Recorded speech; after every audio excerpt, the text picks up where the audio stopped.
త్రిదశ rice అన్నింటికి దగ్గరగా మీ మనసుకి మరింత దగ్గరగా త్రిదశ రైస్ వేర్ లైఫ్ షైన్స్. తండ్రి వారసత్వం తీసుకుని రాజకీయాల్లోకి వచ్చిన ఆ ఎంపీ ఎన్నికలు జరిగి 15 నెలలు గడిచినా నియోజకవర్గంలో కనిపించకుండా పోయారనే చర్చ నడుస్తుందట. ఎన్నికల్లో ఇచ్చిన హామీలు గాలికి వదిలేసి ఏదో చేస్తాడనుకుంటే ఏం చేయటం లేదట ఆ ఎంపీ. పార్లమెంటులో ఉన్న 7 నియోజకవర్గాల్లో ఎక్కడా కూడా ఆయన కనిపించడం లేదనే టాక్ జోరుగా నడుస్తుందట. మా ఎంపీ ఎక్కడున్నారు, ఏం చేస్తున్నారని అడిగే పరిస్థితి అక్కడ నెలకొందట.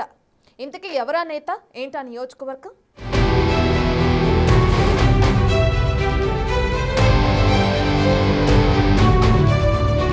కోనసీమ ముద్దుబిడ్డగా పిలుచుకునే లోక్సభ మాజీ స్పీకర్ దివంగత నేత జీఎంసీ బాలయోగి అంటే దేశంలోనే తెలియని వారుంటూ ఉండరు. కోనసీమకు ఒక గుర్తింపు తీసుకొచ్చిన వ్యక్తి బాలయోగి. కోనసీమ అభివృద్ధి అంటే బాలయోగికి ముందు, బాలయోగికి తర్వాత అనే చెప్పుకోవాలి. ఇందులో నో డౌట్. అంతలా అభివృద్ధి చేసి కోనసీమ ప్రజల మనసుల్లో చిరస్థాయిగా నిలిచిపోయిన వ్యక్తి బాలయోగి. అలాంటి మహానేత కుమారుడే అంబేద్కర్ కోనసీమ జిల్లా అమలాపురం పార్లమెంటు సభ్యుడిగా ఎన్నికయ్యారు.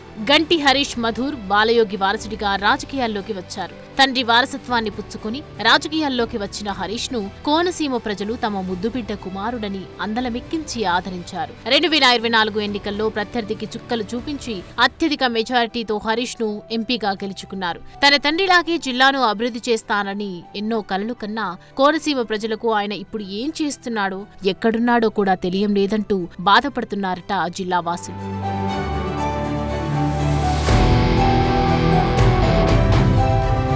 ఎన్నికలు ముగిసిన తర్వాత ఎంపీగా ఎన్నికై 15 నెలలు గడిచిన స్థానిక ఎంపీ హరీష్ మధుర్ బాలయోగి నియోజకవర్గంలో పర్యటించిన దాఖలలే ఎక్కడా కనబడటం లేదనే టాక్ విస్తృతంగా నడుస్తోందట. ఎంపీ హరీష్ గెలిచిన నాటి నుండి ఎక్కడా కూడా ప్రజలకు కానీ, పార్టీ కార్యకర్తలకు కానీ, నాయకులకు కానీ అందుబాటులో ఉండటం లేదనే టాక్ పార్టీ కేడర్లో వినిపిస్తోంది. తన పార్టీ ఆఫీసులోకి వెళ్లి అడుగుదామంటే, తమ సమస్యలను చెప్పుకుందామంటే అక్కడ వినే నాథుడే కరువయ్యారనేది లోకల్ గా టాక్. కనీసం వెళ్లిన వారి నుంచి వివరాలు తీసుకుని మాట్లాడే వ్యక్తులు కూడా ఉండటం లేదని స్థానికంగా నడిచే చర్చ. నియోజకవర్గానికి చెందని వాళ్లు ఎవరైనా కార్యాలయానికి వస్తే అప్పుడప్పుడు కనిపించే వ్యక్తులు కూడా కనీసం మనుషుల్లాగానే చూడటం లేదని టాక్ వినిపిస్తోంది.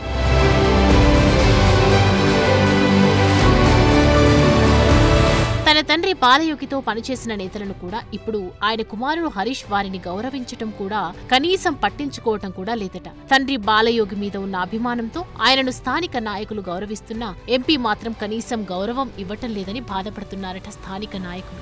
బాలయోగి స్పీకర్ గా ఉన్న సమయంలో ఆయన ఢిల్లీలో ఉన్న నియోజకవర్గంలో చిన్న విషయం జరిగితే టక్కున స్పందించేవారనేది ఆయనను దగ్గరగా చూసిన వాళ్ళు చెప్పే మాట. చిన్న కార్యకర్త ఇంట్లో ఏం జరిగినా వెళ్లి దగ్గరుండి చూసి వచ్చేవారనేది స్థానికుల నోట వినిపించే మాట. కానీ ఆయన కుమారుడైన ఎంపీ హరీష్ కనీసం పార్లమెంటు స్థాయిలో పర్యటించిన దాఖలలేవీ లేవనేది ప్రస్తుతం స్థానికుల నోట వినిపిస్తున్న మాట.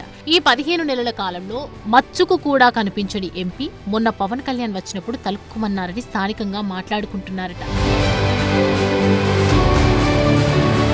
తన తండ్రి బాలయోగి చిరకాల వాంఛ కోనసీమకు రైలు మార్గం. ఆయన ఉన్న సమయంలో కోటిపల్లి నరసాపురం రైల్వే లైన్ కు శ్రీకారం చుట్టారు. ఆయన మరణానంతరం అది నత్తనడకన నడుస్తుంది. ఇప్పుడైనా బాలయోగి కుమారుడు ఎంపీగా ఉన్న సమయంలోనైనా కోనసీమకు రైలు కోత వినిపిస్తుందని అక్కడి ప్రజలు ఆశగా ఎదురుచూస్తున్నారు. అయితే రైల్వే లైన్ పనులు మాటల్లోనూ, కాగితాల్లోనూ తప్ప క్షేత్రస్థాయిలో ఎక్కడా ఇంచు కూడా ముందుకు కదిలిన పరిస్థితి కనిపించలేదనేది స్థానికులు చర్చించుకుంటున్నారట. నియోజకవర్గంలో జరుగుతున్న కార్యక్రమాల్లో గాని, అభివృద్ధిలో గాని ఆయన మార్క్ ఎక్కడా కనిపించలేదని విమర్శలు వినిపిస్తున్నాయి. తన తండ్రిలానే అభివృద్ధి చేస్తాడు అనుకుంటే అభివృద్ధి, సమస్యల పరిష్కారానికి చొరవ చూపటంలో ఎంపీ ఆమడ దూరంలో ఉంటున్నారనే టాక్ నడుస్తోందట.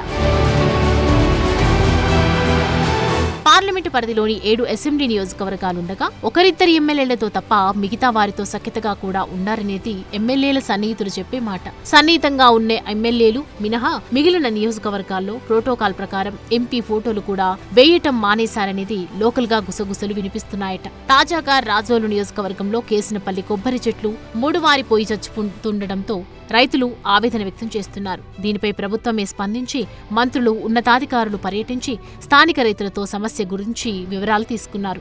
ఎంపీ మాత్రం అటువైపు కన్నెత్తి కూడా చూడలేదట. దీంతో కొబ్బరి రైతులు ఆగ్రహం వ్యక్తం చేస్తున్నారట.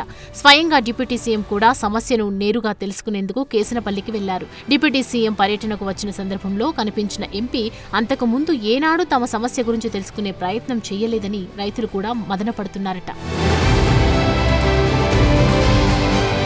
తండ్రి స్థాయిలో కోనసీమ అభివృద్ధి చేస్తారని ఆశించిన ప్రజలు ఇప్పుడు ఆ ఎంపీ ఎక్కడ ఉన్నారో ఏం చేస్తున్నారో కూడా తెలియక నిరాశకు గురవుతున్నారట.